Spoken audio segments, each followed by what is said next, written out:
লাগছে আমার এই মনে। বন্ধুরা, জানো কি, আজ আমার পৃথিবীতে বাবা মা বেঁচে নেই। যাদের বাবা মা নেই, একমাত্র তারাই কষ্ট কি জিনিস বোঝে।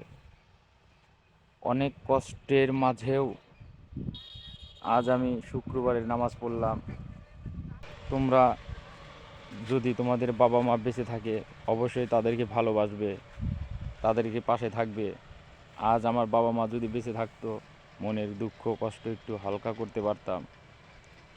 আজ আমার ঘরে শান্তি নাই, বাইরে শান্তি নাই।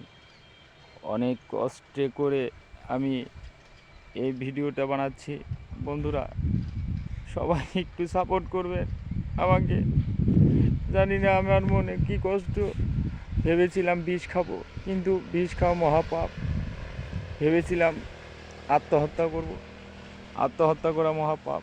তাই ভেবে কুল পাচ্ছি না আমি এখন কি করব। বন্ধুরা, সবাই আমাকে একটু বলে দেন আমি এখন কি করব। আমি আপনাদের কমেন্টের অপেক্ষায় থাকলাম। ধন্যবাদ বন্ধুরা, সবাই একটু সাপোর্ট দিবেন আমাকে।